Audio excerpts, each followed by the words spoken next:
서강대학교 김정호 교수님 나오셔서 감사합니다. 불러주셔서 감사합니다. 아이, 목 상태가 좀 안 좋으신데도 이렇게 또 나오셔서 너무 감사드립니다. 좀 이해해 주시기 바랍니다. 네네. 앞에 김정호 TV 녹화를 오래 하셨다고 들었어요. 그렇게 조금 열을 냈더니 그랬습니다. 요즘 뭐 이렇게 막 격정적으로 말씀하실 게 되게 많으신가 봐요. 오늘은 예. 트럼프 관세 이야기를 많이 했고요. 그렇죠, 트럼프 그렇죠. 관세하고 금융시장하고의 관계, 딥시크가 우리의 앞날에 어떤 영향을 줄 건지, 한국 인재들이 외부로 유출이 굉장히 많이 되는데 외국 인재를 왜 우리는 못 받아들이는지 그런 이야기 했었죠. 그러니까 그 교수님의 지혜를 저희도 좀 빌려보겠습니다. 네. 우선은 아이고 이거 예전에 트럼프 일기 때도 마찬가지였는데 그 관세에 관련해서 이제 정말 조변석계 하기도 하고 예. 하루하루 또 뉴스 플로우가 확확 달라지기도 하고 네. 앞으로 4년이 진짜 아득합니다. 그렇죠. 재밌나 봐요. 꼭 즐기는 것 같은 느낌이 그런 드는데 것도 좀 있는 것 같아요. 갖고 노는 네. 듯한 그런 느낌도 있고 뭐 할 수 없죠 뭐. 그러니까 그걸 상수라고 생각해야 될 것 같아요. 상수죠. 예. 그리고 근데, 예. 그것으로 인해서 정말 이 글로벌 정치 경제 또 지정학적 변화가 엄청날 것 같다. 그러니까 지금까지 그 바이든 시대를 놓고 생각을 해보면 미국과 그 우방들이 네. 한편이고 예. 중국, 러시아, 북한, 이란 이쪽이 한편이고 예. 해서 그렇게 둘로 갈라졌잖아요. 예. 그런데 이제 그거 아닌 것 같아요. 이제 중국, 러시아, 북한, 이란 이거는 한편으로 계속 있을 것 같은데 이 미국 편이던 나라들이 이제 갈라질 수 있다. 충분히. 이게 뭔가 블록화라고도 하는데 예. 그 블록이 더 쪼개질 수 있다. 그렇죠. 미국 대 미국의 탄압을 받는 그 나라들의 그 적대 관계, 뭐 완전한 적대 관계는 아니겠지만 어쨌든 대항 관계 이런 게 생길 것 같다. 예를 들어서 지금 캐나다의 지금 캐나다의 총리 선거전이 시작이 됐잖아요. 네네네. 거기에 그 크리스티아 프릴랜더라고 하는 예. 여자 총리 후보가 있어요. 그 재무장관을 지냈던 분인데 그분이 제안한 게 뭐냐면 자기가 총리가 되면 지금 미국의 탄압을 받거나 위협을 받거나 그러니까 관세, 그러니까 멕시코, 캐나다, 네. 또 그린랜드, 덴마크, 네. 파나마, 콜롬비아 이런 나라들의 정상회담을 개최하겠다. 이게 무슨 얘기입니까? 트럼프한테 한 대 맞았던 나라들끼리 예, 같이 뭉치자. 일종의 반미 전선이 되는 거예요. 이상하죠. 오. 근데 저는 이게 굉장히 커질 거라고 봐요.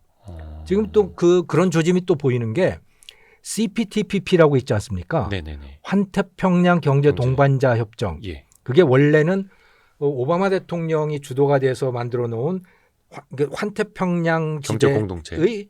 자유무역지대이거든요. 네. 근데 오바마가 끝나고 트럼프 대통령이 취임하자마자 미국이 여기서 탈퇴를 했어요. 그래서 일본하고 호주 중심의 태평양 연안의 뭐 느슨한 자유무역 체제가 된 거죠. 네. 여기에 영국이 최근에 가입을 했습니다. 영국이 가입을 한 거예요. 네. 우리나라도 아마 가입을 해야 될 거라고 저는 생각을 하는데 네. 왜냐하면 미국 시장이 불안해지고 그러니까 어떻게 됐든 간에 우리의 시장을 확보를 해야 되잖아요. 네. 그러려면 자유무역하는 나라들의 이 영역을 좀 넓혀야 되는 그렇죠. 일이 있는데 이거는 어떻게 생각해 보면 트럼프 미국에 대한 일종의 대립각 같은 거예요. 그러니까 이런 구도들이 자꾸 만들어지고 있는 거죠. 이걸 트럼프가 계속 만들고 있는 거예요. 이걸 의도하지는 않지만. 우방국에서 반미 전선이 생기도록 예. 결과적으로. 그러니까 이념적인 반미는 아니겠지만 그렇죠. 경제적인.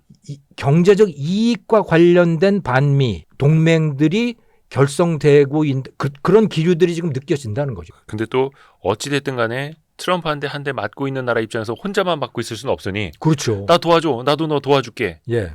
결국 좀 힘을 모아야 된다라는 거. 예. 필요해. 그래서 중국이 네네네. 속으로는 굉장히 좋아하고 있을 거라는 거예요. 아, 쟤네 저렇게 말 지금 콩가루 대고 있다. 예. 그러니까 미국이 강력한 게 뭡니까? 경제력, 군사력도 있지만 예. 무엇보다 소프트 파워잖아요. 예. 미국이라고 하는 그 가치잖아요. 가치 동맹. 자유, 민주 이런 것들 아닙니까? 아하. 그게 다 없어지고 있는 거예요. 그런 면에서는 완전히 이 팍스 아메리카나 체제가 완전히 붕괴되고 있는 거거든요. 그렇죠. 그럴 때 그러면 미국에서 소프트 파워가 사라지고 미국이 관세 때리기 시작했고 음. 뭐 그 동맹들한테 그 미군 주둔하면 돈 다 내라고 그러고 그렇게 되면 굳이 미국한테 저럴 필요 없잖아. 굳이 중국하고 멀리 해야 될 것도 없잖아. 이런 생각을 가지는 나라들이 많아지겠죠. 저 뭐 해보려면 해보라 그래. 우리 중국 시진핑 안녕. 우리 좀 같이 뭐 좀 해볼까 뭐 이럴 수도 있고. 그렇죠. 그래서 속으로 굉장히 내심 좋아할 수 있고 실제로 그 유럽 외교위원회라고 하는 데에서 EU 산하에 네. 유로피안 유니언 산하에 이 일종의 싱크탱크 같은 데가 있는데 네네네. 최근에 이제 전 세계 19개 나라인가를 상대로 해서 네. 여론조사를 했어요. 트럼프가 들어오면 당신 나라에 좋습니까? 나쁩니까? 제일 나쁘다고 하는 데가 대한민국이에요. 대한민국 국민들이 제일 불안하게 여기는 거예요. 그걸 트럼프가 들어오면서. 일기 때 겪어봤고. 예. 그런데 좋아하는 나라도 굉장히 많아요. 그중에 좋아하는 중국도 있어요. 좋아하는 나라가? 예. 아, 인도. 인도도 굉장히 좋아하고. 인도는 사실 뭐 그냥 아무나 이겨라 막 이런. 예. 그리고 만약에 미국이 중국을 때려서 중국의 수출이 타격을 받는다면 그 반사이익을 제일 많이 누릴 나라가 베트남하고 그렇죠. 인도예요. 새로운 수출 기지가 될 수 있는 나라. 예. 그리고 어차피 인도는 미국하고 사이도 그렇게 좋지 않았고, 그러니까 경제적 이익만을 놓고 생각해 보면 뭐 인도는 여기 붙으나 저기 오히려 붙으나. 반사 이익이 큰 거죠. 또 약간 그런 것도 가능하지 않을까 생각을 해요. 예. 러시아 우크라이나 전쟁 끝나면 뭐 이익 되면 러시아랑 손 잡을 수도 있는 거고 다시 또 다른 나라들이 그렇죠. 그렇죠. 지금 그렇게 되어가고 있는 거예요. 그러니까 막 뒤죽박죽이 되는 거죠 지금. 그러니까 우리가 알고 있었던 그런 질서라는 개념에 완전히 다 이제 혼동이 다 오는 건데. 깨지는 거죠. 근데 궁금한 게 이제 트럼프 입장에서도 취임하자마자 보름 만에 관세 공격을 한 나라가 최인접 국가. 그것도 우방이고 네. 뭐 물론 뭐 펜타닐 문제나 불법 이민 문제가 큰다고는 합니다만 왜 상징적인 1호 대상이 국경을 접하고 있는 우방이었을까? 그게 좀 잘 이해가 안 되더라고요. 왜냐면 중국 먼저 하고 그 다다음일 수도 있는데. 이데올로기를 완전히 제하고 예. 경제적 이익, 미국 내부의 이익만을 놓고 본다면 사실은 그게 맞아요. 왜냐하면 제일 만만하죠, 그 사람들은. 제대로 반항을 할 수가 없어요. 멕시코도 그렇고 캐나다도 그렇고 미국한테 어떻게 덤비겠어요. 물론 미국 의존도가 너무 심하니까. 예, 보복 관세를 하겠다고는 했지만 해봐야 자기 손해죠. 거기다가 미국으로서는 또 얻을 게 많잖아요. 중국 같은 경우는요. 이미 단련이 많이 돼 있어서 그렇죠. 미국하고 많이 끊어져 있어요. 이미. 바이든 때 뭐 제재도 많이 당했고 그래서 미국하고 전통적으로 적대 관계나 별로 좋지 않은 관계에 있는 나라들은 별로 때릴 게 없는 거예요. 이미 다 때렸으니까. 디커플링 되어 있고. 네. 그렇다고 해서 뭐 무력 공격을 할 수는 없는 노릇이니까 별로 타격감이 없어요. 거기는. 그런데 멕시코, 캐나다 이런 데는 타격감이 정말 끝내주는 거죠. 꼼짝 못하는 거죠. 뭐 내놔 그러면 다 내놔야 되는 그런 상황인 거예요. 약간 그런 것 아닙니까? 옛날에 학교 다닐 때 이제 나쁜 친구들, 일진들이 예. 자기 이렇게 꼬봉 역할하는 애들 있고 네. 저기 이제 상대 있고 걔랑 네. 싸워야 되는데 일단은 내 꼬봉한테 야 500원짜리 갖고 와봐. 2,000원 갖고 와봐. 이거 하는 거 그거 제일 아니? 만만하고 나올 거 많은데 거기를 치고 있는 거죠. 아니 그래서 캐나다랑 뭐 멕시코도 뭔가 이제 반격 같은 걸 하려다가 네. 물론 이제 최악까지 치닫지는 않고 뭐 예를 들어서 캐나다 같은 경우에도 몇 개 뭐 보복 관세 때리겠다 했었잖아요. 그렇죠. 그러다가 뭐 불법 이민 문제라니 펜타닐 문제도 노력하겠다라고 해서 한 달은 유예가 됐는데 이건 어찌됐든 간에 진행형인 거잖아요. 그렇죠. 그러니까 이 관세라고 하는 관세 폭탄이라고 하는 이 수단을 미국의 이익을 얻기 위한 그냥 수단으로 보겠다는 거예요. 뭐 그 원래 약속했던 거는 중국에 대해서 60% 관세 매기겠다. 그리고 다른 모든 나라와 모든 품목에 대해서 10% 내지 20%의 유니버설 테리프, 보편적 관세를 매기겠다고 그랬잖아요. 네네네. 근데 하나도 지금 안 지키고 있어요, 그거. 이랬다 저랬다. 이랬다 저랬다 하는 거죠. 중국에 대해서는 10% 네. 매겼어요. 네. 근데 그거 언제 거둘지 모르고 언제 20% 될지도 뭐 알 수도 없고 그런 거죠. 캐나다하고 멕시코는 원래 말대로 그 대선 전에서의 말대로 하면 10% 내지 20%의 보편 관세에 들어가야 되는 거예요. 근데 그게 아니고 느닷없이 25%가 됐잖아요. 아. 그리고 또 걷어들인 거예요. 한 달 유예. 아니 그러니까 이게 사실 일기 때랑 다 같이 이제 섞어서 계산을 해보면 이게 사실 관세도 품목별로 매기는 거잖아요. 그렇죠. 그리고 이 퍼센테이지도 다르고 그러다 보니까 이 모든 걸 다 기억하는 사람이 없어.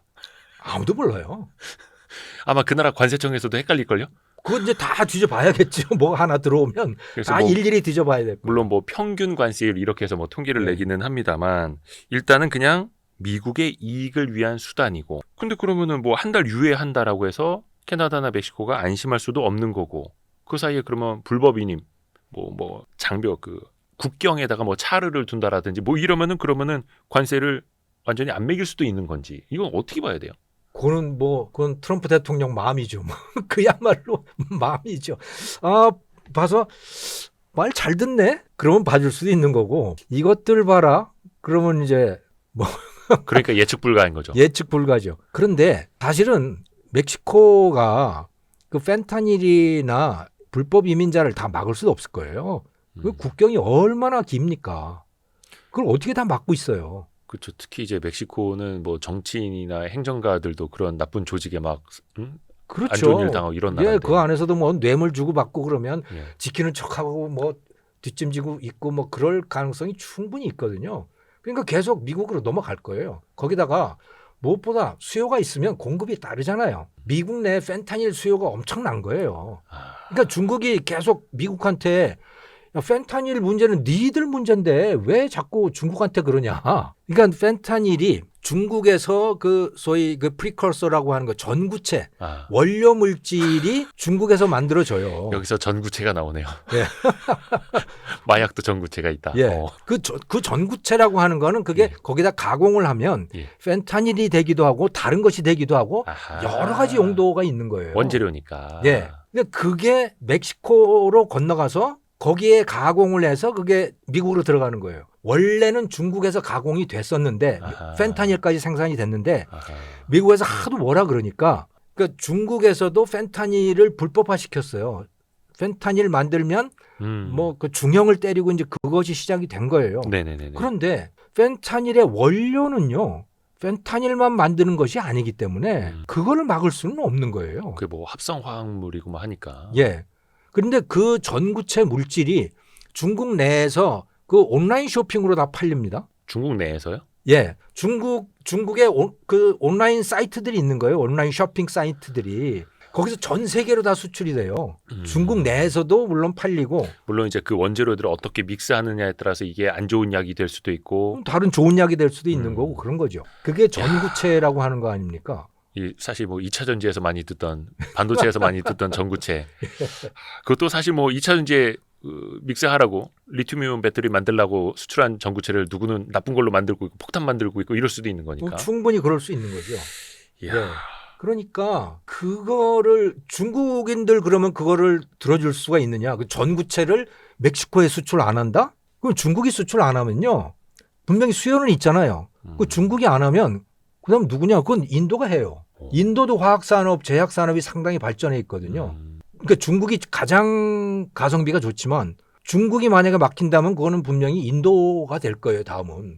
인도에서 수출하겠죠. 그건 이제 펜타닐이 아니라 거기 쓰일 수 있는 원재료 성격으로. 그렇죠. 펜타닐을 만드는 거는 멕시코 내의 갱 조직들이고 또 전구체는 사실은 그냥 화학물질이에요. 근데 어찌됐든 간에 멕시코 입장에서도 그걸 좀 잘 막아야 되는데 그게 실효성이 있을지는 또 가봐야 되는 거고 언제 다시 트럼프가 그거를 빌미로 또 관세 장벽을 세울지는 모르는 거고. 그렇죠. 갖고 놀겠죠. 근데 이제 그 이후에 예를 들어서 불법 이민 펜타닐 문제가 사실 이제 짧게 끝날 것도 아니고 네. 또 다른 문제를 또 꼬투리 잡을 수도 있잖아요. 뭐 일단 무역 적자가 얼마든지 있으니까. 무역 적자 자체가 문제인 거죠. 예. 네, 무역 적자 자체가 문제인데 그 무역 적자는 사실 미국 기업들이 문제인 거예요. 구조적으로. 예, 구조적으로. 왜냐하면 미국 포드니 GM이니 이런 데들이 다 멕시코에다 공장 만들었잖아요. 멕시코에서 자동차 생산해서 멕시코에서 미제 자동차를 메이드 인 멕시코로 생산해서 미국으로 수입하는 거 아닙니까? 그게 이제 인건비가 싸니까. 예. 예. 그런데 거기다가 관세를 25%를 매겨놓으면 자동차 판매 수입이 줄어들 거 아니에요. 그렇죠, 그렇죠. 예. 미국 기업들이. 그럼 미국 주가 떨어지고. 트럼프 대통령한테는 미국 주식시장이 굉장히 중요한 자기의 성적표예요. 그렇죠. 그렇게 받아들이고 있죠. 그런데 관세 이렇게 높여놓으면 주가가 떨어지잖아요. 그렇죠. 네. 그걸 원하지는 않는 거죠. 그러니까 관세를 가지고 위협을 하면서 네. 원하는 것을 얻어내는데 그렇다고 해서 미국 주가가 떨어지는 건 또 원치 않는다. 또 미국 내 물가가 올라가는 것도 별로 원치 않는다. 그러니까 서로 상충되는 것들을 지금 원하고 있는 겁니다. 그거 가지고 잘 이제 줄타기를 하고 있는 거라고 보면 되겠죠. 그래서 증시가 좀 망가질 것 같거나 물가 때문에 더 힘들어질 것 같으면 본인 지지율도 떨어지니까 그때 그냥 사실 또 다른 쪽으로 좀 마사지를 하고 그렇죠. 그래서 그런 것 결국 예측 같아요. 불가고 예, 다음 타깃은 유럽연합이라고 아예 지목을 했습니다. 예, 유럽연합이죠. 뭐 유럽연합도 미국의 수출을 많이 하는 나라니까. 네. 그러니까 대미 무역 흑자가 제일 많은 나라가 중국, 그다음에 유럽연합 이런 데들이잖아요. 네. 캐나다, 멕시코, 한국도 크죠. 네. 한국, 대만 뭐 이런 데들 큰데 이제 당연히 유럽연합이 그렇고 일기 때 트럼프 일기 때를 보면 가장 만만하게 생각하는 데가 또 유럽 국가들인 것 같아요. 거기다가 유럽 국가들은 그 방위비 문제도 아주 심각하죠. 네. 그러니까 유럽 국가들이 확실히 그 무임승차를 하긴 했어요. 그러니까 미국 등을 친다 그럴까? 네. 네. 미국한테 너무 업혀갔어요. 어. 아니 자기 나라 지키는데 예. 미국 돈 다 쓰고 자기들은 돈 안 내고 그러면 그거는 그야말로 등쳐먹는 거잖아요. 근데 유럽 국가들이 그렇게 했었던 거죠. 그래서 유럽의 방위력, 군사력이라고 하는 게 거의 다 붕괴된 상태가 되어버렸고 네. 그러니까 트럼프는 그거를 이제 되돌리고 싶어 하는 거죠. 니네 나라는 니들이 지켜라. 왜 그거를 미국 돈으로 지켜야 되느냐. 그래서 처음에는 2% GDP의 2%를 너희들이 부담해라 라고 했다가 그것도 부담 안 했거든요. 전체적으로 보면 1.5% 정도 부담을 했었어요. GDP에. 네. 스페인이나 스페인 같은 데는 그거보다 훨씬 더 안 했고 근데 이제 2%로 늘려라. 그러다가 다시 야, 안 되겠어. 5%로 늘려. 이렇게 하고 이제 막 요구를 하고 있는 거죠. GDP의 2%까지 방위비 증액하라고 하는데 그거 안 들으니까 일단 더 높은 카드를 그냥 제시해버리고. 예. 그렇게 하면 그 나라들 진짜 후퇴합니다. 그죠. 경제적으로 경제가. 투입할 자원이 결국 이제 국방비로 가버리면. 예, 국방비로 가고 그 국방비라고 하는 게 뭐 당장은 군수물자 생산하고 그렇게 하면 당장은 뭐 GDP가 늘어나는 것 같지만 사실은 그거 그냥 쓰레기통에 버리는 거예요. 그렇죠. 거기에서 뭐 부가가치가 예, 나는 게 그게 뭐 아니니까. 부가가치가 나옵니까?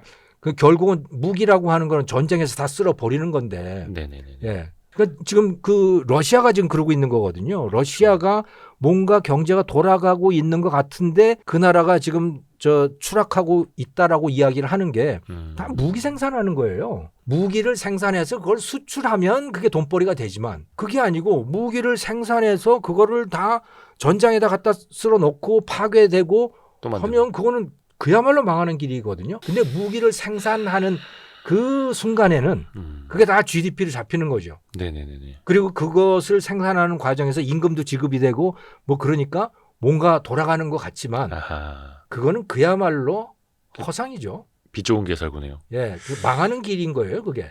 근데 이제 유럽 지역에는 이제 러시아라는 변수가 너무 크게 있다 보니까 예. 그래서 뭐 진짜 거의 막말로 트럼프가 니네 방위비 뭐 이런 거 안 내면 러시아한테 니네 침공하라고 할 거다 막 이랬었잖아요. 그래서 그렇죠. 난리가 났었고. 푸틴 네 마음대로 해야 그럼 이제 앞으로 나토라는 존재감도 이제 없어지는 것이냐. 예.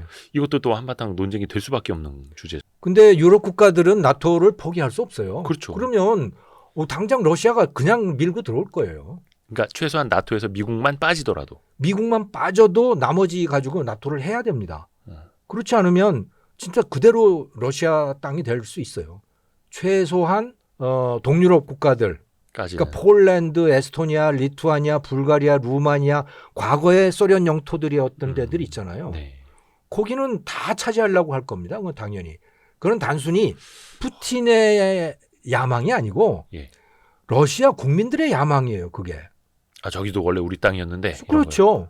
예를 들어 우리가 지금 독도 우리 땅이라고 계속 그러잖아요. 네네네. 북한도 우리 땅이라고 지금 그러고 있는 거 아닙니까? 만약에 우리가 통일이 된다면 간도에 대해서도 우리가 뭐라고 얘기할 수도 있어요. 옛날에 우리 조상들이 그 살지 않았냐. 발해를 찾아서. 예, 그건 누구나 다 그렇거든요. 민족주의라는 게 기본적으로 전투적인 거예요. 예. 그러네요. 생각해 보면. 근데 그걸 그렇게 못했던 거는 예. 미국이라고 하는 강력한 존재가 있었기 때문에 어느 누구도 그걸 못했던 거예요. 저기서 이제 질서를 지켜주는 경찰이 있으니. 예. 세계의 경찰이 있으니. 미국이 스스로 그렇게 안 했고 2차 대전 이후에 음. 스스로 미국 강대국의 responsibility, 강대국의 책임은 세계를 지배하는 게 아니고 세계에 봉사하는 거다라고 트루만 대통령이 한국 전쟁 참전 결정했던 사람 아닙니까? 트루만 대통령이 유엔 총회에 가서 그런 연설을 했고 그 이후로 미국은 확실하게 그 길을 걸었어요. 뭐 100% 확실은 아니지만 약간 청교도적인. 그렇죠. 그러니까 세계를 지켜주겠다. 미국 돈을 내 가지고 너희 나라 지켜줄게. 우리나라 주한미군 주둔 비용도 다 미국이 부담했던 거 아닙니까? 근데 어찌됐든 간에 그렇게 해서 미국의 소프트 파워가 생겼고 네. 이념적으로도 미국과 같이 하는 동맹들도 많아졌고 그러다 보니까 무역도 많아지고 또 그럼요. 세계는 또 미국에 투자를 하고 예. 미국은 또 세계 제품을 소비를 하고 예. 이런 식으로 해서 이제 계속 돌아갔던 건데. 그러니까 미국은 소비도 하지만 제품의 컨셉을 정하고 그 설계도를 만들고 그걸로 벌고. 예, 그렇게 해서 중국 공장들이 만든 거죠, 그거를. 그러니까 분업화가 됐던 거죠. 예. 그러니까 현장에서 손발로 밤새워가면서 뭘 만드는 거는 중국 공장들에서 한 거고 그 이전에는 한국, 대만, 그 이전에는 일본이 그걸 했던 거고 미국은 아이디어 이런 것들이었던 거죠. 그렇죠. 그러니까 빵 만드는 집, 뭐 밀가루 사오는 집, 뭐 포장하는 집, 계산하는 그건 집, 네가 알아서 해라. 홍보하는 집 따로따로 이제 분업화돼 있었었는데 네. 이제는 이제 한 군데서 이렇게 하니까 우리가 포장지 값이 너무 많이 나가는데 밀가루 우리 거 해야지 이렇게 또 가져간다는 거죠. 이게 이제 전쟁이 벌어지면서 그렇게 된 겁니다. 어떤 전쟁이요? 그러니까 이 둘이 미국하고 중국이 적대 관계가 되면서 예. 중국이 모든 공장이 다 중국에 있다는 거는 미국에 엄청난 위협이 된 거예요. 그렇죠. 왜냐하면 아이디어만 가지고는 아무것도 할 수가 없잖아요. 특히 코로나 때 많이 겪었고. 그렇죠. 손발이 있어야 되잖아요. 미국은 손발이 없어져 버린 거예요. 머리만 있고 손발은 일 잘하고 값싸게 일 잘하는 중국에다가 다 맡겼던 거예요. 그게 결합이 됐을 때는 좋았어요. 차이메리카라고 해서 네. 좋았죠. 그런데 이 손발이 덤비는 거예요, 이제. 손발이 머리한테 덤비는 거예요. 너무 컸죠. 예. 그러니까 이거 아니네. 우리도 손발이 있어야겠네. 우리 국경 안에. 그러니까 그 WTO에 중국을 가입시킨 것도 미국이었고 클린턴이었고 막 그때 그렇죠. 막 엄청 중국을 추켜 세웠잖아요. 막 세계 그럼요. 공장에 들 거라고 막. 근데 이제 여기까지 오니까 안 되겠네. 목에 찼네. 근데 그때는 사실은 다 그랬어요. 저도 사실은 은퇴하고 나면 중국 가서 살려고 그랬었어요. 제 계획은. 왜냐하면 중국이 세계의 미래였다고 저는 생각을 했으니까. 그렇죠. 사실은 2010년대까지만 해도 그런 예. 비전이 있죠. 그리고 있었죠. 박근혜 대통령이 예. 중국의 그 공산당 창당 행사 갔었죠. 같은 데 가가지고 그 중앙 그 단에 서서 시진핑 주석 맞아요. 바로 옆에 서 있고 맞아. 또 그 한중 FTA 한다고 네. 그거 한다고 오바마 대통령이 앞장서서 그 시작한 TPP라고 하는 거 환태평양 경제 동반자 협정이라고 하는 거에 한국은 가입도 안 했어요. 왜? 중국하고 할 거니까. 그때는 엄밀히 말해 이제 보수 정권이었지만 중국의 필요성을 완전히 느꼈고, 그렇죠.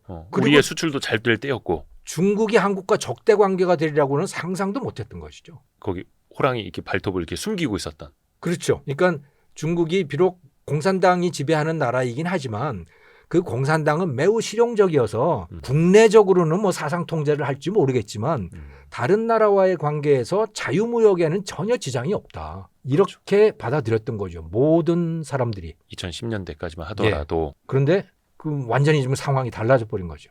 그거를 또 엄청나게 느낄 수밖에 없었던 계기가 팬데믹 당시였고. 그렇죠. 그래서 바이든 대통령도 안 되겠네. 반도체고 뭐고 다 끌고 들어와. 이렇게 됐던 그렇죠. 거고. 사실 그거는 미국의 공화당이나 민주당이나 일맥상통하게 그 정책을 이어갔던 거고.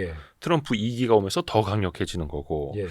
아니 그러면 이제 명시적으로는 뭐 무역 적자가 뜨는 겁니다만 어찌됐든 간에 보면은 미국의 생존을 위해서 안보를 위해서 또 이렇게 가는 길인 거잖아요. 바이든 때는 안보였고 예. 지금 트럼프 때는 뭐 자존심 같은 것이기도 하고 그런 것인 것 같아요. 그러니까 미국을 다시 위대하게 만들겠다라고 하는 것에는 미국의 영토를 넓히겠다는 것도 있지만 미국을 다시 제조 강국으로 만들겠다라고 하는 것이죠. 1950년대까지만 하더라도 미국은 세계 최강의 제조 강국이었잖아요. 네. 모든 좋은 공장들은 다 미국에 있었으니까. 네. 근데 그게 일본으로 가고 한국으로 가고 나중에 중국으로 다 갔지만 그것을 다시 끌어들이겠다고 하는 거죠. 트럼프 대통령은. 어떻게 보면 미국 기업들이 이제 효율성을 찾아서 택한 선택이었는데. 그렇죠. 그게 경제적으로도 그렇고 안보 또 자존심이 될 수도 있고 어떤 좀 빈약해지는 제조업 문제일 수도 있는 거고. 네. 그러면은 결국에는 트럼프는 모든 걸 다 이제 끌어안고 모든 걸 다 이제 가져야 5개의 반지를 다 차야만 그렇게 이걸 하겠다는 끝낼 수 있다는 거예요. 예, 그렇게 하겠다는 거죠. 그러니까 이거를 조금 큰 그림 속에서 보면 그러니까 미국이 그렇게 관세를 매기기 시작하면 네. 다른 나라들도 자꾸 움직임이 있을 거예요. 관세를 높이려고 하는 움직임들이 있을 거예요. 그렇죠. 뭐 보복할 수도 있고 예. 가만히 맞고만 있을 수는 없고. 예. 미국도 그러는데 뭐 그러니까 어느 나라든 다 관세를 좋아해요. 왜냐하면 자기네가 매기는 걸로는. 그렇죠. 네. 자국 산업을 보호하고 싶어 하니까 그게 망하는 길인데 모든 나라들이 그걸 다 좋아해요. 왜냐하면 그 자기 나라 안에 정치적으로 그 기득권 기업들이 있잖아요. 노동자들이 있잖아요. 그 사람들은 다 자기 시장을 보호받기 원하는 거고. 그래서 다른 거 수출하는 거 생각 안 하면 다 관세를 쌓고 싶어 해요. 그렇죠. 그냥 그 기득권 측면에서만 보면. 예. 근데 결국은 더 넓게 보면 국가적으로 세계적으로 보면 WTO 체제에서 프리 트레이딩이 훨씬 더 나은 거다. 훨씬 그렇죠. 더 높은 부가가치를 창출한다라는 걸 우리는 과거 한 다 경험을 30년 했죠. 넘게 이게 경험을 했는데. 예. 근데 미국이 이제 그거 안 하겠다는 거 아닙니까? 미국이 안 하겠다 그러면 다른 모든 나라들도 이제 그런 움직임이 생길 거예요. 노조라든가 뭐 이런 데서 또는 상공회의소라든가 이런 데서 야, 우리도 높이자. 쟤네들 그러는데 왜 우리는 안 높이냐. 전문용어로 이판사판. 그렇죠. 그렇게 되면 뭐 정치적으로도 그걸 거부하기 힘든 상황이 될 수 있고 그래서 대체적으로 보면 미국이 저렇게 높이면 다른 나라들도 높일 가능성이 꽤 있어요. 그렇죠. 그러면 이 물건의 흐름, 제품의 흐름은 줄어들 겁니다. 그렇죠. 그렇죠. 예. 거기 전 세계 물동량 확 예, 줄겠죠. 물동량이 줄어들어요. 그런데 그거는 나라들마다 또 다 문제인 거예요. 왜냐하면 옛날처럼 그렇게 마음대로 물건을 쓸 수가 없는 상황이 된 거예요. 더 비싸게 사야 되고. 예, 비싸게 사야 되고 만들기도 힘들고 다 그러잖아요. 중국이 정말 잘 만들었는데 그거 사다가 싼 값에 사다가 쓰면 되는데 이제 자기들이 스스로 만들어야 되는 상황이니까 그건 값도 비싸고 물량도 부족하고 여러 가지 문제들이 나타날 겁니다. 그래서 물동량이 줄어들어요. 국경을 넘나드는 물동량이 줄어들게 돼요. 그런데 지금 말씀드렸듯이 그렇게 되면 국내적으로 이 경제가 문제가 되잖아요. 네네네. 그렇죠. 생산을 늘리려고 할 거예요. 나라들마다 어떻게든. 그러면 뭐가 필요하냐? 공장을 지어야 되잖아요. 네. 또 그 공장을 돌려야 되지 않습니까? 자본과 사람이 필요합니다. 네네. 사람도 아무나 가지고는 안 돼요. 그 나라에 있는 그 사람만 가지고는 안 되는 거예요. 왜냐하면 무능하니까 그 사람들은. 네네. 무능하기 때문에 공장이 안 돌아왔던 거거든요. 근데 거기다가 지금 몇십 년 동안 아예 하질 않았으니 그런 생산성은 인력이 더 없죠. 떨어지고. 예. 자, 그러면 그 나라가 어느 정도 자급도를 올리려면 어떻게 해야 되느냐? 경제적 자급도를. 네네네. 투자와 사람이 있어야 됩니다. 예. 유능한 사람. 그 유능한 사람은 어디 있나? 제일 많은 데가 중국이죠. 근데 중국은 끊어내야 되잖아요. 네. 그럼 나머지는 어디 있느냐? 한국에 있고 대만에 있고 베트남에 있고 일본에 있고 그런 겁니다. 네네네. 그 이 서구 선진국의 입장에서 보면. 그러니까 물건의 흐름은 줄어들지만 사람과 투자의 흐름은 끼적으로 늘어날 거라고 봐요. 아하. 그러니까 우리 같은 입장에서 보면 이거는 흐름이라기보다 그냥 유출입니다. 그러네요. 우리 한국 인재들이 나가고 외국 인재들이 한국으로 들어오고 이렇게 되면 뭐 이거는 흐름이라고 볼 수 있죠. 우리는 근데 외국 인재들이 안 들어와요, 한국에. 한국의 문화가 문제예요, 지금. 그러니까 좀 현실적으로 좀 차별받기도 하고 근데 그렇게 글로벌 유능한 인재면 뭐하러 한국 가니 더 돈 많이 주는 선진국까지 이럴 수도 있는 거고. 그렇죠. 근데 정말 더 살기 좋은 데로 가고 싶어하는 인재들은 많아요. 예를 들어 가장 대표적인 데가 우크라이나입니다. 지금 우크라이나를 생각을 해보시면요. 우크라이나 사람들이 러시아 군대를 맞아서 그건 비등비등하게 싸우고 있잖아요. 네네네. 이건 진짜 기대 못했던 거거든요. 네. 그 핵심이 뭐냐. 물론 우크라이나 국민들이 정신무장을 잘 했기 때문이기도 하지만 뜻밖의 드론이나 뭐 이런 것들인 거예요. 그렇죠. AI나 이런 거. 그러니까 우크라이나의 그 벤처 사업가들 거기에서 근무하는 직원들이 실력이 일취월장을 하고 있는 거라고 보시면 됩니다. 왜? 그 몇 푼 안 되는 돈 가지고 그냥 창고에서 뚝딱뚝딱 해서 러시아의 탱크들을 다 부시고 있는 거예요. 저 시원찮은 드론을 가지고. 그 실력은 대단한 거죠, 정말. 가성비가 끝내주는 겁니다. 네네. 그 사람들 우리가 데려올 수 있으면 대박이에요. 그리고 오고 싶어하는 사람들 무지하게 많을 겁니다. 그럼 우리가 그 사람들을 받아줄 수 있느냐? 저는 못 받아준다고 봐요. 한국의 풍토가 그들을 못 받아들여요. 그런 글로벌 인재들이 분명히 그 나라에서도 어디론가 좀 더 나은 곳으로 이동하려는 수요는 있을 텐데 많지요. 그런 사람들을 잘 사는 나라 가고 싶으니까. 근데 우리가 사실 그 얼마 전에도 보면 그 삼성전자에 소위 패잘알이라고 하는 부사장이 있었어요. 패션을 잘하는 패키지를 잘 패션이 아니라 패키지. 예. 그 TSMC의 후공정 그러니까 패키징 담당 임원이었는데 네네네. 거기를 퇴사하고 삼성전자에 왔어요. 네. 2023년에 왔어요. 근데 지난 12월 30일 날 퇴사를 한 거예요. 패키징 때문에 그런 거죠. 왜냐하면 그 SK 하이닉스가 지금 뜨고 있는 게 그렇죠. 패키징이잖아요. 그 네네. HBM이라고 하는 게 네네네. D램들 이렇게 쌓아놓은 여러 장 거. 쌓아서 연결시켜 놓은 거 아닙니까? 네. 근데 그게 보통 어려운 일이 아닌 거죠. 그렇죠, 그렇죠. 그 패키징이라고 하는 게 연결시키는 거. 그 실력이 삼성이 딸리는 거예요. 그래서 그거를 극복해 보려고 TSMC 출신을 영입을 한 거죠. 네. 그래서 지난 한 10월까지만 하더라도요. 뭐 굉장히 뭔가를 많이 할 것처럼 막 기사가 나오고 그랬어요. 네. 근데 어디 갔어요? 근데 퇴사를 한 거예요. 왜? 중앙일보 기사가 났어요. 거기에 대해서 삼성이 외부에서 인재 영입을 자주 했는데 외국인도 하고 또 뭐 프린스턴 대학 같은 데에 있던 사람들 또 다른 기업에 있던 한국인 인재들을 삼성이 받아들여서 했는데 제대로 된 경우 없다.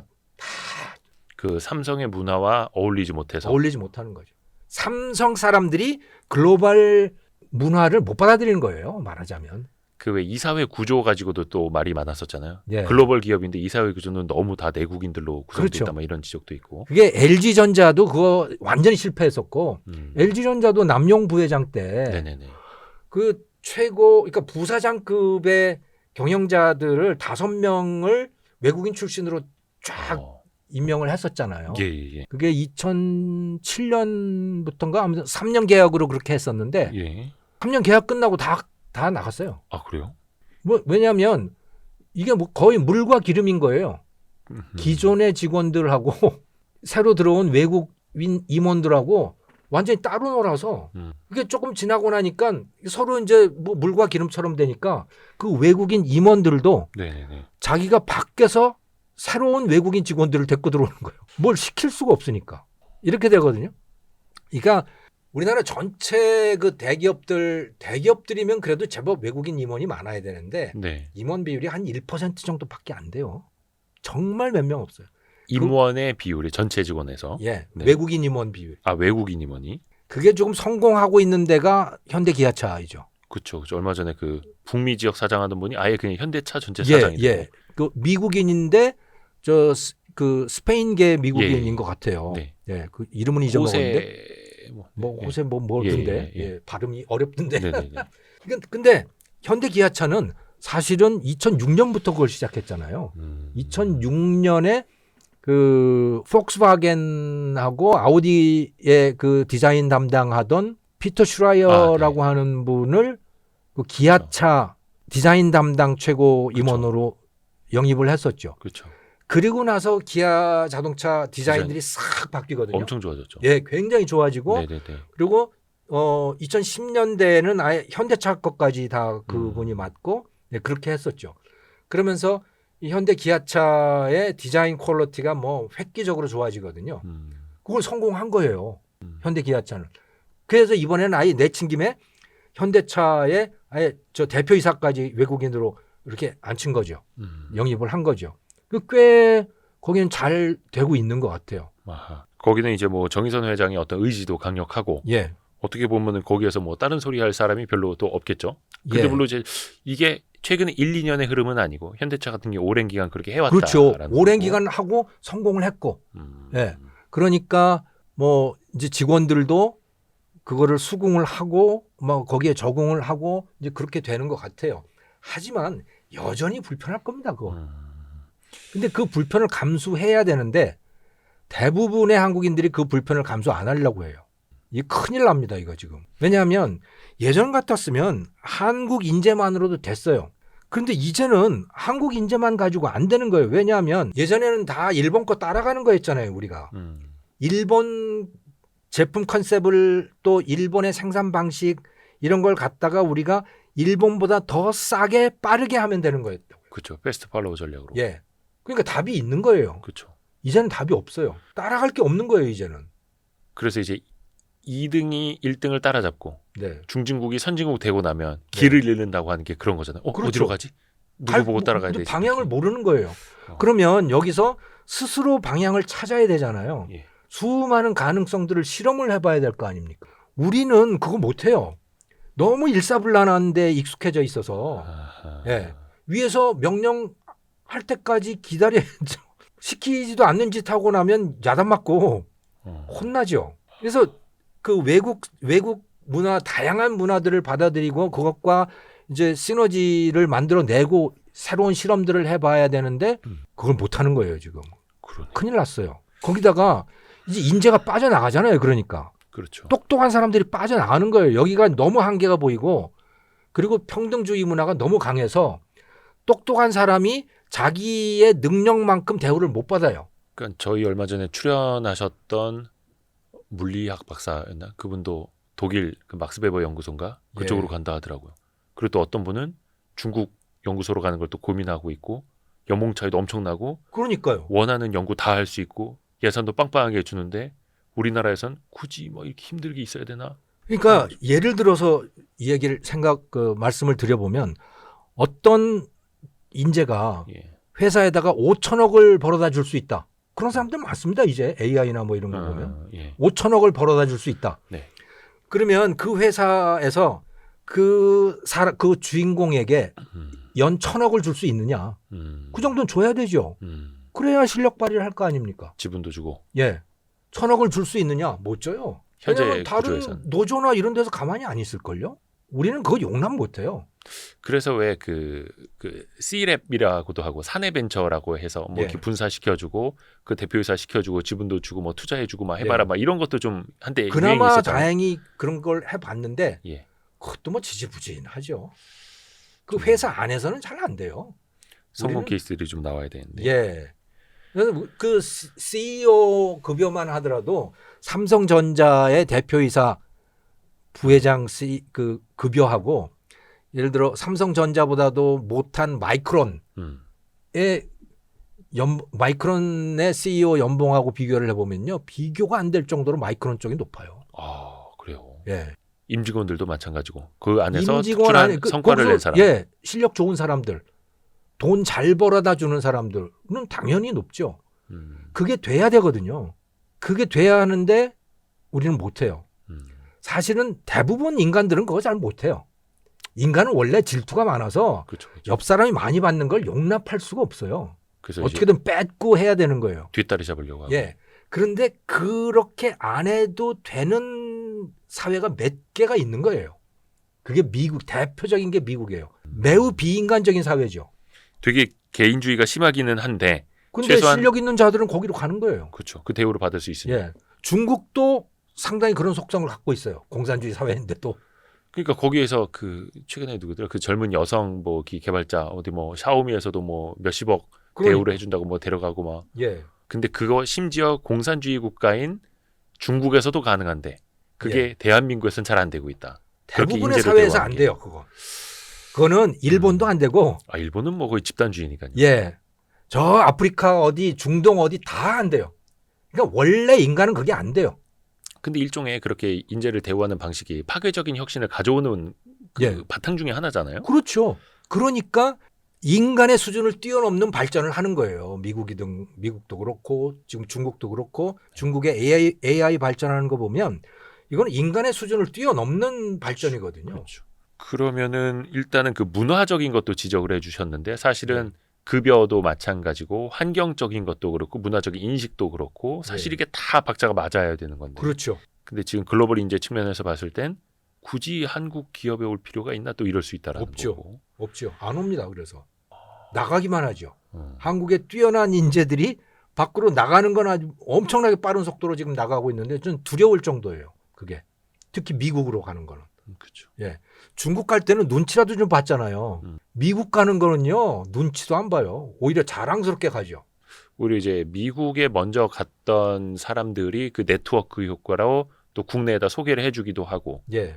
그러니까 저도 한 몇 년 전에 실리콘밸리 연수 갔을 때도 한국인들의 스터디 모임이 있더라고요. 음. 그걸 가봤어요. 예. 근데 거기에 이제 빅테크 기업에 일하는 사람들끼리 자기네들끼리 뭐 사례 발표도 하고 독서 토론도 하고 네트워킹도 하고 또 거기는 이직이 많으니까 서로 예. 소개해주기도 하고 한국에 있는 후배한테 뭐 연결해주기도 하고. 근데 그쪽은 그걸 되게 자랑스럽게 생각을 하는 건데 그렇죠. 이 국가적인 측면에서 봤을 때 엄청난 손실인데. 근데 또 개개인의 그게 선택이고.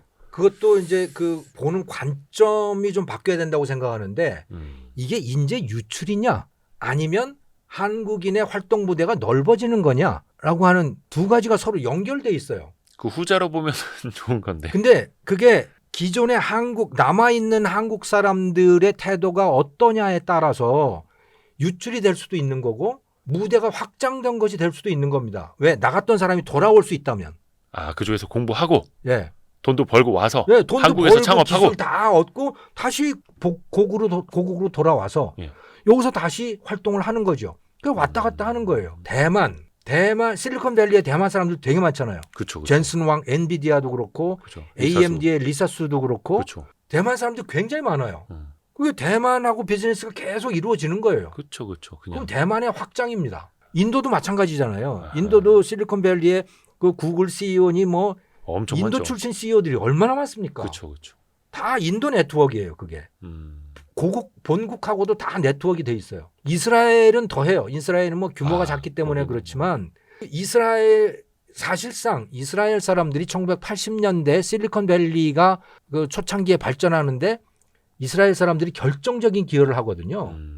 거기서 실리콘밸리도 발전시키고 자기 실력도 쌓고 네. 그걸 가지고 본국으로 돌아가서 이스라엘을 스타트업 네이션으로 재창조를 하고 이렇게 된 거예요. 그러면 그건 이스라엘이 넓어진 겁니다. 네, 네. 그런데 한국인들은 나가잖아요. 돌아오지를 않아요. 그걸로 끝. 끝. 너도 와. 이쪽으로. 네. 왜? 너무 차이가 나는 거예요, 여기가. 네. 모국인 대한민국이 글로벌한 문화를 갖고 있다면 예. 얼마든지 왔다 갔다 할 수 있죠. 그렇죠. 근데 여기는 너무 다른 거야. 한국에 남아있는 한국 사회는 자기가 성공한 그 사회하고 너무 다른 거죠. 들어오면 급여도 엄청나게 차이가 나고 뭐 아이들이 적응하기도 환경도 어렵고 그렇고. 자기 자식들 말이죠. 그러니까 교육 시스템도 다 바꿔야 돼요 이제. 그러니까. 싱가포르이 저는 모델이 돼야 된다고 봅니다. 그러니까 그 해외에서 성공한 사람이 자기 가족을 다시 데리고 복귀하기에는 가족에게 면이 안 서고 설득도 못 하는 거고 예. 척박한 환경일 수밖에 없는 거고. 아마 나중에 늙어서 은퇴하고 난 다음에 병원 다니려고 다시 올 거예요. 의료보험은 좋으니까. 네.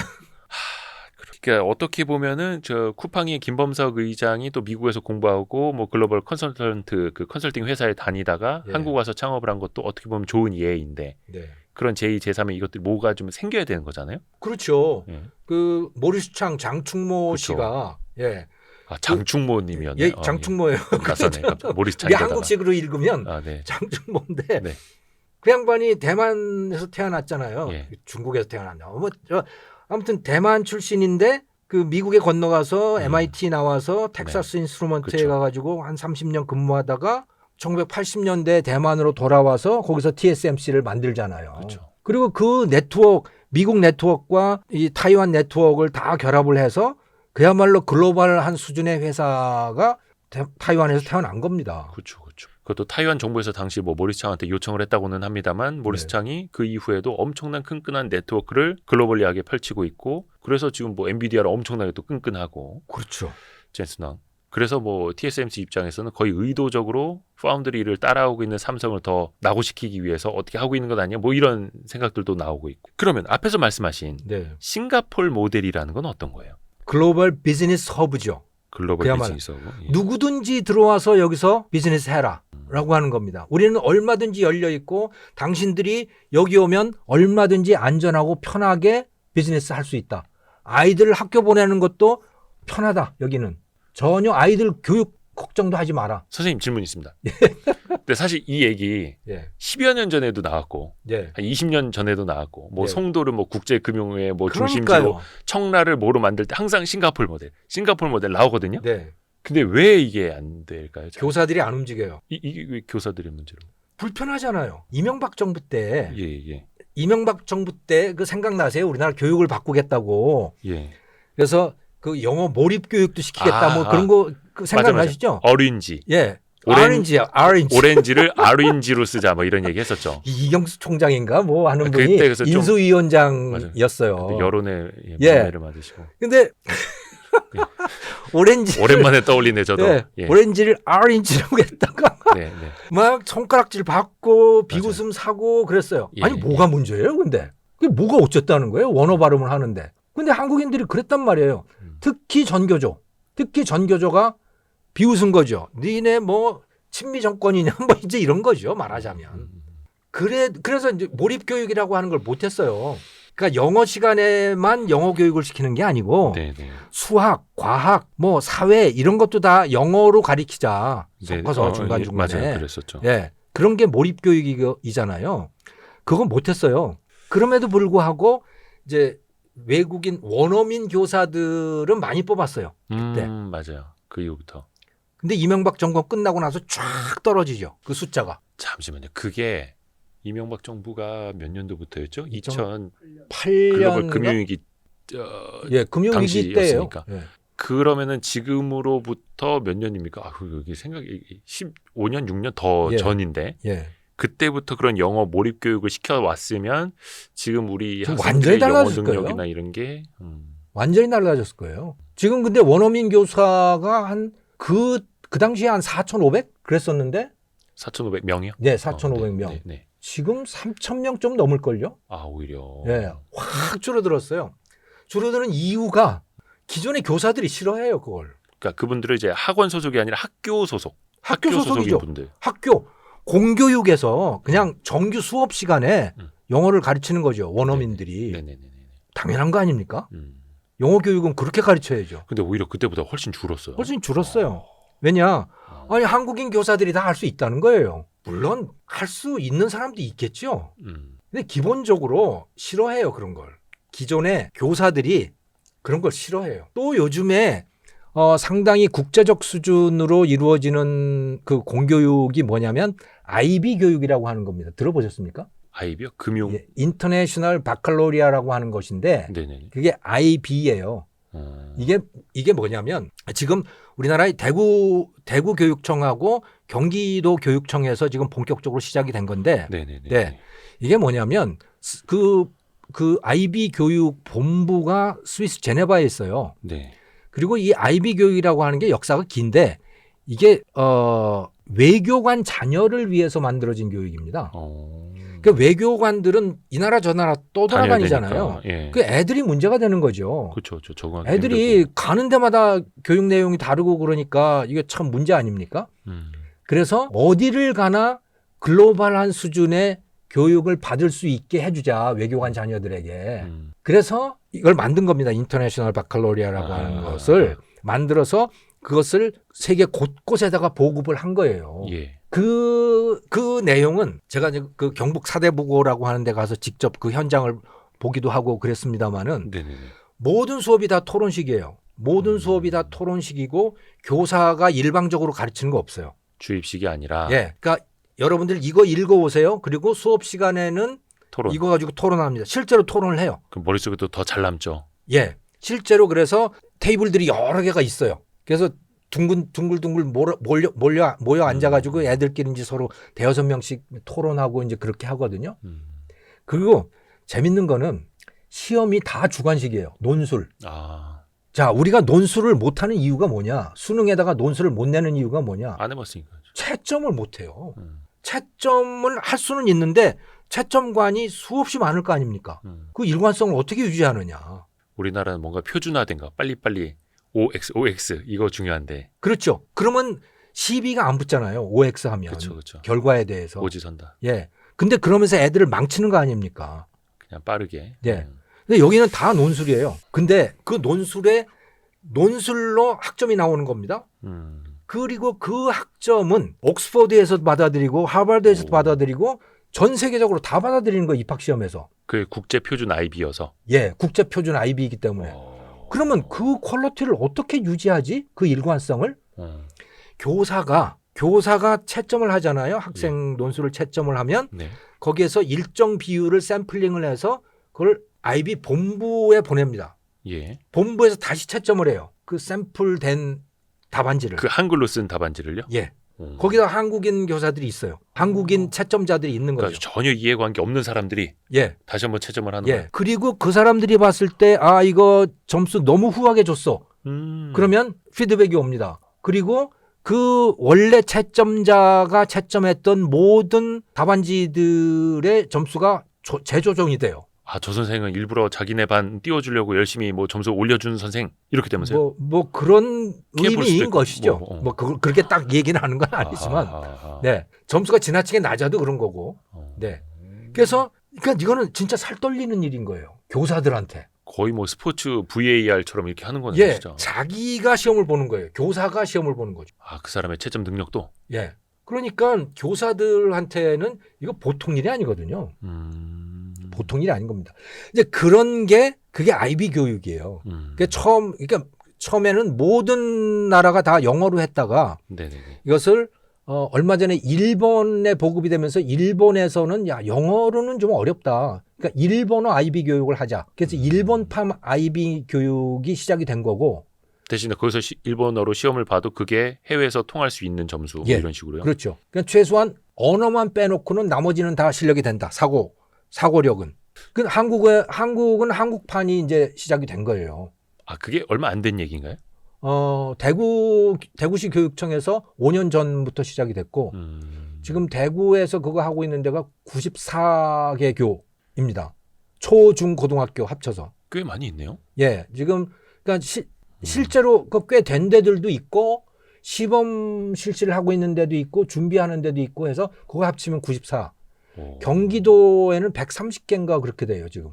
혹시 그럼 학부모 입장에서 보면 저게 이제 글로벌로 통용될 수 있는 좋은 방법이라는 건 알겠는데 다른 좋죠. 학교 다니는 애들은 빨리빨리 막 시험 보고 막 해석하는데 우리 애들은 막 그 문제가 학원 갔다 와야 될 시간에 막 저기서 토론하고 앉아 있고 막 무슨 책 보고 있고 야 너 뭐하냐 지금 저기 아니요. 다른 애들이랑 부모들은 다 이럴 좋아하는데 수도 있잖아. 한 가지 유일한 문제는 수능이에요. 그렇죠. 수능에서 불리해질 수 있잖아. 수능을 풀어야 되는데 수능은 학원 다녀야 되잖아요. 그렇죠. 잘 찍는 문제 연습도 푸는 하고. 찍는 네. 기술이 있어야 되잖아요. 그거는 걔네들은 안 하는 거예요. 아, 그럼 걔네는 그 수능을 안 봐도 돼요? 그러니까 수능은 지금도 안 봐도 됩니다.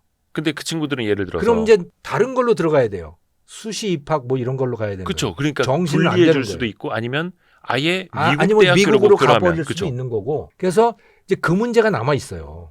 이렇게 우리나라에서도 이렇게 논술형 인재들 사고력 중심의 교육을 받고 졸업하는 애들이 있는데 네. 그거를 대학에서 수능만 가지고 받아들인다면 그거는 교육을 망치는 거잖아요. 그런데 그렇게 되면 문제는 또 이 수능을 보는 아이의 학부모들하고 또 충돌이 되는 거예요. 이게 그렇죠. 기득권하고. 근데 이걸 어떻게든 깨 나가야 되는데 아하. 그나마 다행히 IB 교육은 시작이 됐어요. 네. 그리고 제가 그 경북 사대부고 그 수업 현장에 가서 봤는데 몇 개 교실을 들어가 봤거든요. 예. 볼 때마다 입이 떡 벌어지더라고. 와, 우리나라 애들이 이렇게 똑똑한가? 아, 막 서로 질문하고 막 발표하고 얘기하고. 자기들끼리 이야기하고 자기들끼리 발표하고 뭐 그러는데 정말 깜짝 놀랐어요. 거의 그냥 장학 퀴즈 판 게 다 깔려 있는 거예요. 뭐 문제 내서 맞추는 그런 수준이 아니고 아. 제가 그 하나 정말 깜짝 놀랐던 거는 그 고3 학생인데 예. 타일레놀을 섭취한 후에 혈중 타일레놀 농도가 변화하는 그거를 자기가 관찰을 해서 측정을 해가지고 자기 몸을 자기 몸인 것 같아요. 정확히 그거는 모르겠어요. 어떻게 측정했는지 모르겠는데 네네네. 그 데이터를 가지고 야. 그거를 스토캐스틱 프로세스라고 하는 걸로 분석을 하고 예측을 하고 그 발표를 하더라고요. 고등학생이. 야, 그런 학생은 나중에 대학교 갈 때 에세이 쓸 때 예. 그런 거 가지고 어디 화학과나 이미 대학 졸업한 수준이에요. 제가 볼 때는. 그러면 이제 대학교 갈 때도 뭐 쓸 때 훨씬 유리하겠네요. 대학에서 딱 볼 때도. 당연히 그래야 되죠. 이런 창의적인 인재. 예. 그래야 되는데 수능에는 꽝이죠, 그거는. 그죠. 그럼 제가 수능 점수가 좀 안 나왔는데 그럼 저거 학원 안 다녔네. 이러고. 정말 바뀌어야 돼요, 이제. 정말 바뀌어야 돼요. 근데 진짜 그리고 그 IB라는 게 한 가지만 더 말씀드리면 네네네네. 야, 그거 돈 엄청 드는 거 아니야? 사교육 아니야? 네. 학비. 아니에요. 공교육. 한 학교당 그게 1,000만 원인가 그렇대요, 그 비용이. 학교당 본부에다가 그걸 낸대요. 1인당이 아니고 학교당. 학교당. 큰일 날 뻔했어. 학교당 1,000만 원. 그러면 이제 거기에서 뭐 채점 결과에 대한 테스트 그 검증이라든가 이런 것들을 다 하는 거죠. 네네네네. 그리고 학교 안에서 학생도 그렇고 교사도 그렇고 선택을 합니다. 나는 예. 지금까지와 같은 일반 교실을 그냥 계속 다닐 건가? 아니면 아이비 클래스를 다닐 건가? 오. 그걸 학생 선택해요. 같은 학교 내에서 선택권이 있어요. 예. 오, 좋네요. 교사도 선택을 해요. 난 이 방식대로 가르칠 거다. 예, 나는 저 옛날 방식대로 할 거야. 나는 아이비 방식으로 갈 거야. 오. 힘들지만 오호. 이걸 선택하게 돼 있어요. 그러니까 굉장한 실험이 이미 시작이 된 겁니다. 문제는 수능인 거죠. 수능 그리고 그 수능을 지키고자 하는 학부모. 근데 이제 약간 그 입학의 루트도 좀 여러 가지가 생겼잖아요. 수시, 예. 정시도 있고 예. 뭐 해외 대학교 목표로 하는 학생들도 있고. 그럼 조금 이제 나뉠 수는 있지 않을까요? 그 지금도 그러니까 이미 졸업한 애들이 있을 거고 그 대학 들어가는 애들이 있을 거예요. 이미 네네네. 꽤 있을 거라고 저는 봅니다. 그 어떻던가요? 그 선택을 하라고 하면 예. 기존에 이제 수능을 쳐야 하는 기존 정규 교육과 네. 아이비 방식 비중. 경북사대부고는 그렇게 많지 않았어요. 아이비가 여전히 힘든 거죠. 학생들한테도 힘든 거죠. 해보지 않은 길.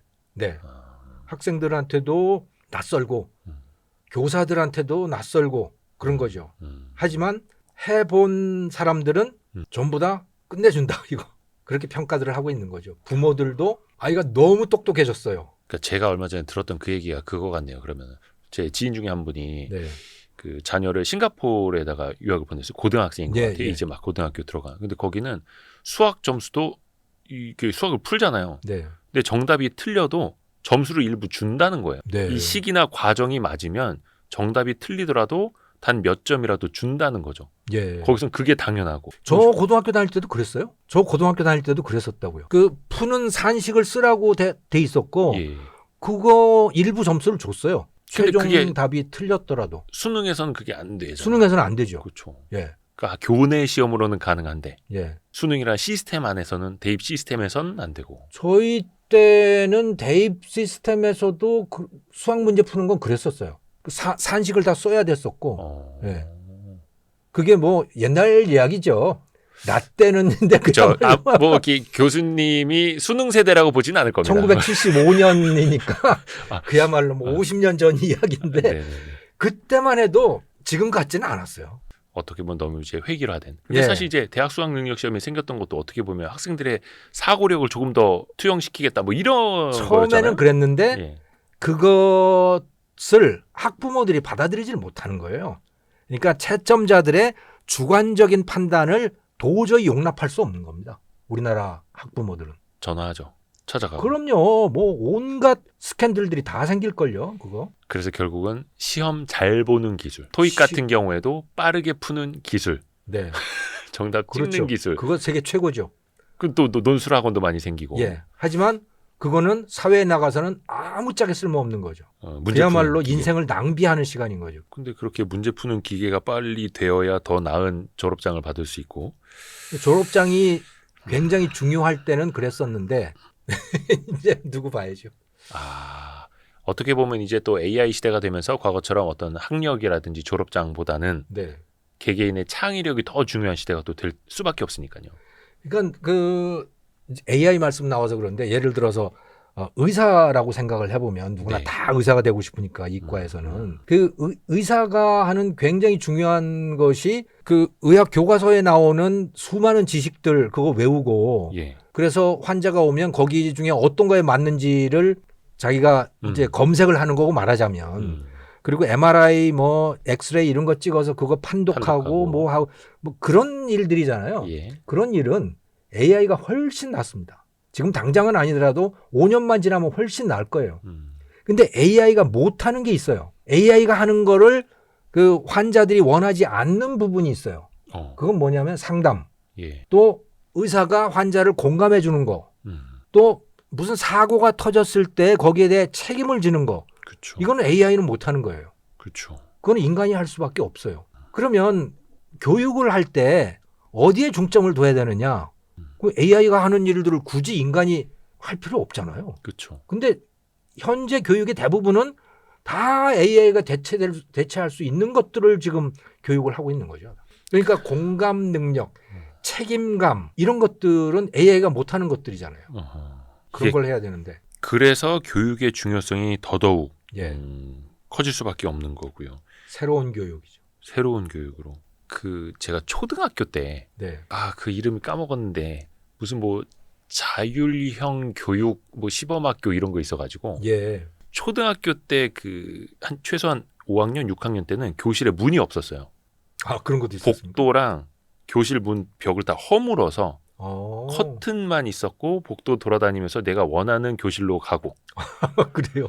책상도 이렇게 T자로 놓고 한 이거 분단이라 했나 한 조에서 토론을 시키고 막 이랬었거든요. 그런 시도가 있었군요. 예, 시골이었습니다만. 네. 근데 사실 그게 뭐 중학교, 고등학교 이거랑 계속 이어져야 하는데 예. 거기서 끝나고 중학교 가서는 다른 교육, 다른 방식 뭐 이렇게 가니까 그럼 우리가 2년 동안 했던 건 뭐지? 이렇게 되는 거죠.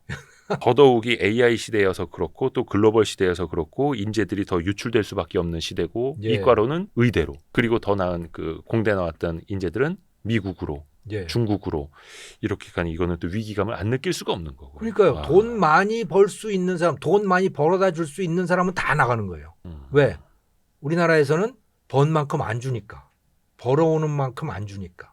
일단은 그러면 당장 인재를 대우하는 방식부터 바꾸자. 그거는 그렇죠. 뭐 단기간 안에 될 네. 수도 있으니까요. 길게 봤을 땐 교육을 바꿔야 한다. 예. 또 하나 외국 인재들이 찾아올 수 있는 한국으로 만들어야 한다. 예. 요 3박자네요. 그렇죠. 교수님도 이 부분에 대해서 되게 그 고민이 많으신가 봐요. 국가교육위원도 했었어요. 아, 그래서 교육에 관심이 많고 제가 특히 유치원 교육에 관심이 많아요. 예. 어디 손주 때문에 아니? 아니요. 거기에 대해서 책도 제가 썼었고 아, 유치원 유아교육에 대해서요. 와 그래요? 예. 몰랐네요 저는. 그 기간이 너무 중요하고 유아 교육부터 바뀌어야 되는 거예요? 저는 가정에서 부모들부터 바뀌어야 된다고 보는데 그런 얘기까지 우리 여기서 할 수는 없는 아니 거죠. 왜냐면 이제 저도 이제 애 셋을 키우는 부모 입장에서 보면 예. 내 아이는 좀 자유롭고 창의적으로 키우고 싶어요. 근데 그게 안 되는 거죠. 그랬다가 우리의 바보 만드는 아빠가 될 수도 있겠고 다른 애들은 저렇게 치열하게 하고 더 좋은 학교 보내려고 하고 학원 보내서 막 이렇게 하는데 나만 너무 이게 좀 나이브하게 살고 있나라는 생각이 이제 나중에 죄인이 될까 봐. 아이한테 교육을 많이 시키다, 아이한테 돈을 많이 쓴다 그럴 필요는 저는 없다고 봐요. 아이한테 제일 좋은 교육 방법은 예. 집안일 시키는 거. 청소시키고 예. 설거지시키고 예. 가능하면 음식 만드는 것도 시키고 예. 최고의 교육이라고 봅니다. 그러면 책임감도 생기고 네. 기교도 생기고 예. 가정이라고 하는 게 뭔지도 알고 그렇죠. 정말 저는 그게 최고일 거라고 봐요. 근데 그게 이제 어떤 인성교육 측면에서나 책임감 네. 측면에서 되게 좋은데 어떤 이제 문제풀이를 하고 성적이 나오고 대학교를 가야 되고 뭐 이런 순위를 또 근데 생각을 공부 하면 시간이 길다고 해서 공부를 잘하는 건 아니잖아요. 우선은 좀 머리를 타고나야죠 일단. 예, 엄마 아니, 아빠 머리가 그게 좋아야 아니고 되고. 집중을 해야 되고 그렇죠. 지가 하고 싶어야 되고 예. 저는 그래서 책임감이 생기면 음. 저는 공부도 잘한다고 봐요. 책임감. 예. 그렇죠. 일단 책상 머리에 이제 앉아 있을 수 있는 그런 예. 자세도 그렇고. 전 싱가포르의 유아교육을 보면서 거기서 이건 정말 배워야 된다라고 그런 생각이 들었던 게 그 커리큘럼의 네네네. 핵심 중에 하나가 responsibility예요. 책임. 유치원생한테. 유치원생한테 책임, 존중 이런 거예요. 네가 귀한 존재다 그런 거 없어요. 우리나라 제발 좀 그 얘기 좀 안 했으면 좋겠어요.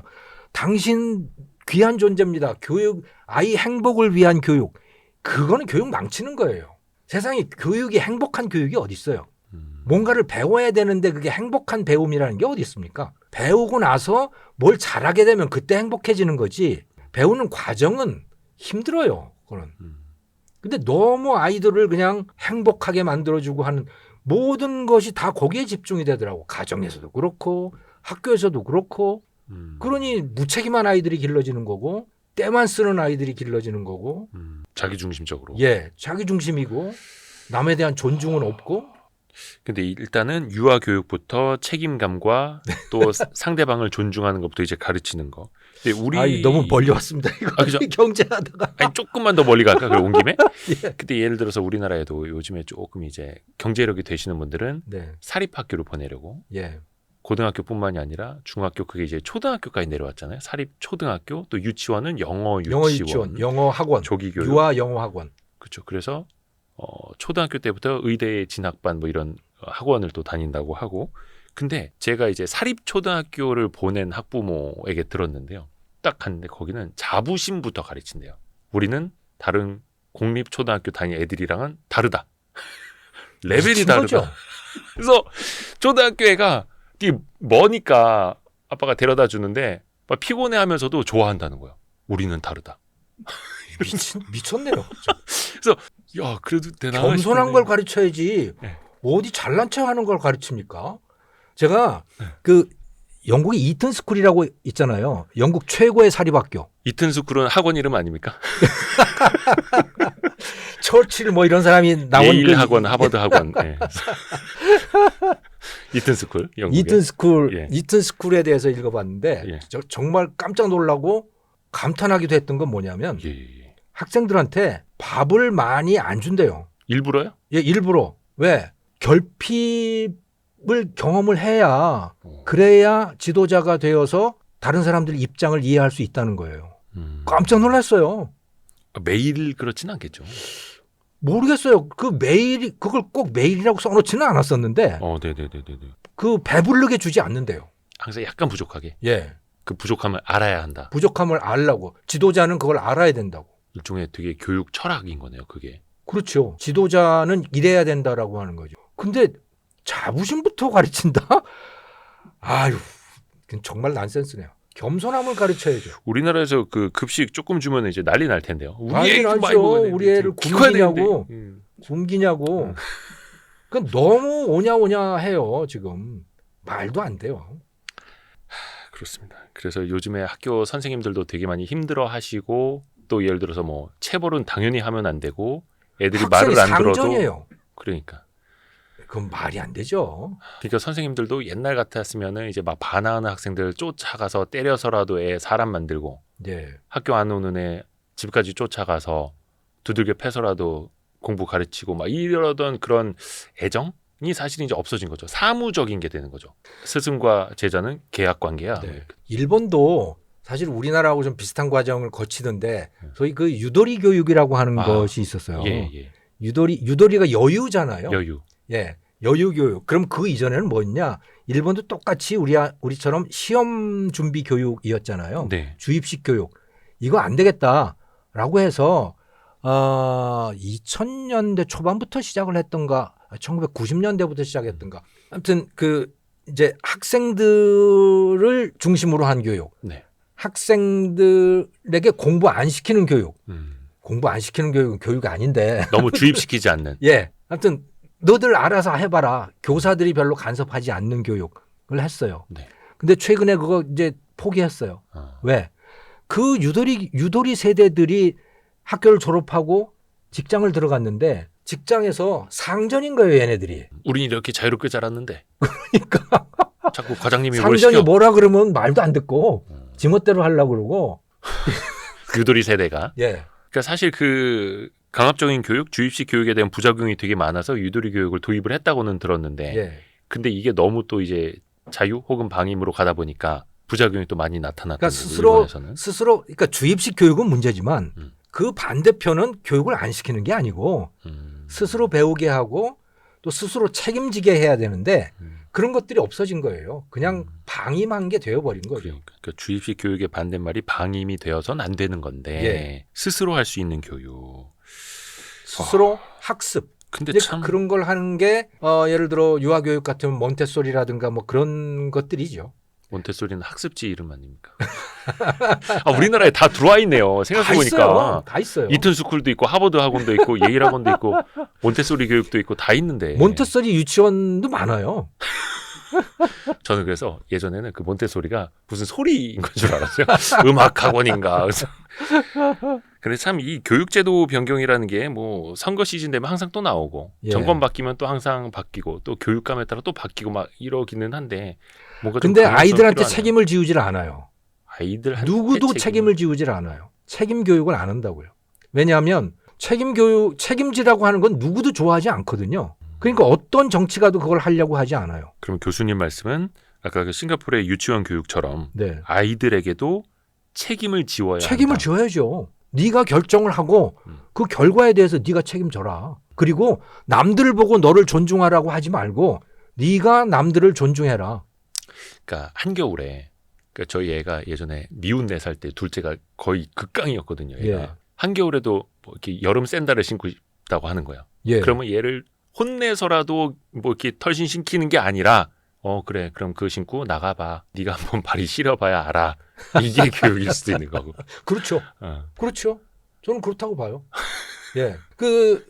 제가 제일 좋아하는 나라 중에 하나가 스위스거든요. 예. 스위스라는 나라는 정말 조그만 나라고 이 나라는 정말 아무것도 가진 것 없는 나라인데 세상에서 제일 잘 살고 제일 아름다운 나라로 만들었잖아요. 네네네. 그 스위스의 헌법을 보면요. 예. 헌법 제6조에 뭐라고 나와 있냐면 예. 모든 국민은 자기 자신에 대해서 책임을 진다. 헌법에 헌법에. 뭐 권리가 아니라 예. 책임을. 예. 모든 국민은 자신의 능력에 따라서 국가와 사회에 대해서 기여를 하여야 한다. 이게 6조에 나와 있는 거예요. 국가는 뭐 복지 혜택을 준다라고 하는 게 저 뒤편에 나와 있어요. 복지를 제공한다. 단 국민은 이 조항을 이유로 국가에 청구할 수 없다.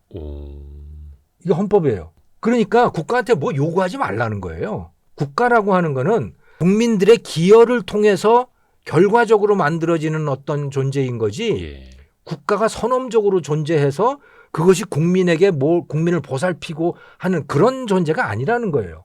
그게 스위스의 성공의 핵심입니다.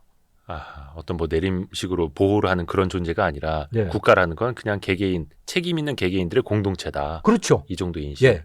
그러니까 1년에 몇 번씩 국민투표를 하잖아요. 국가의 중대한 대소사를 놓고 국민이 직접 결정을 하지 않습니까? 왜? 국민은 국가의 것이니까. 그러니까 국가는 국민의 것이니까. 그렇죠. 국가는 국민의 것이니까. 네, 큰일 날 뻔했습니다. 큰일 날 뻔했습니다. 예. 1시간 동안 말씀해 놓으시고 지금 뒤집을 뻔했습니다. 국가는 국민의 것이니까. 그리고 개개인의 책임 그리고 그 교육을 아이 때부터. 네. 그냥 생활인 거죠, 그게. 그게 생활이고 그래서 국가한테나 바라는 거 없어.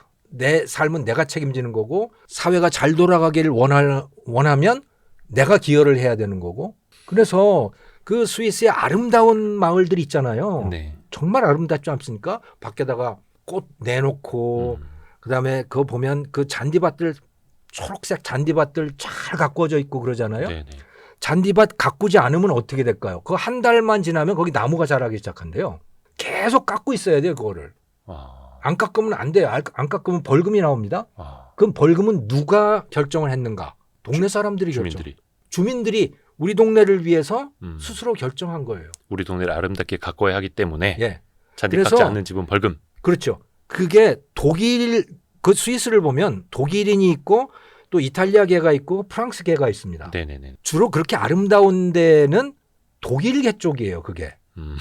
저 이탈리아계 쪽으로 가면 네. 완전히 분위기가 달라요. 안 해요.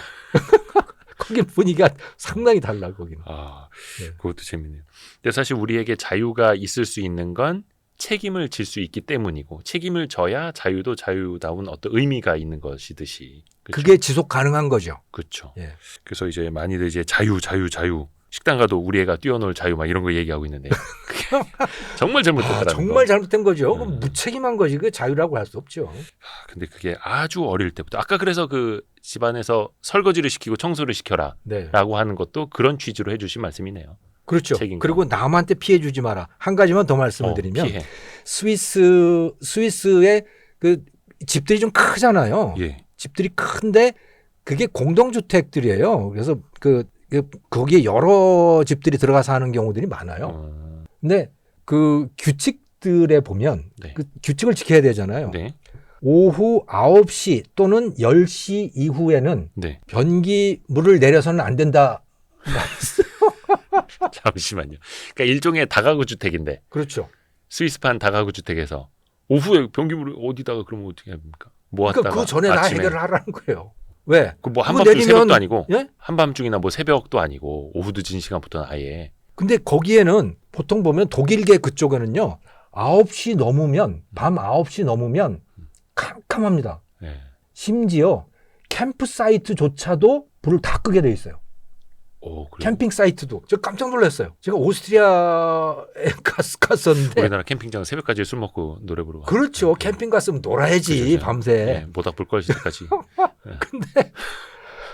아니 저는 그 민박집에 들어갔었거든요. 예. 그 옆에 캠프사이트가 있었어요. 어. 9시 반쯤 됐는데 캄캄한 거예요.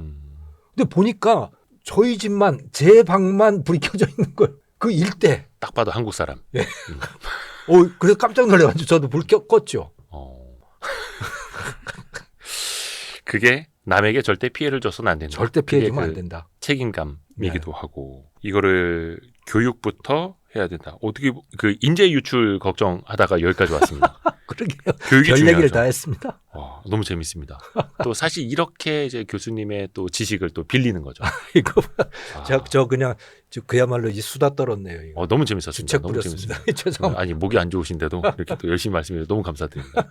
우리 서강대학교 김정호 교수님과 함께했습니다. 감사합니다. 네, 교수님. 감사합니다. 아유 고생하셨습니다. 고생하셨습니다. 감으로 사서 올랐는데 사실은 그게 국가가 성장을 하니까 오른 거일 수도 있는 거거든요. 근데 앞으로는 성장성이 줄어들었기 때문에 성장이 일어나는 지역 근처에 아파트를 사는 게 더 중요해졌는데 그런 부분들을 개량을 해서 말씀드립니다.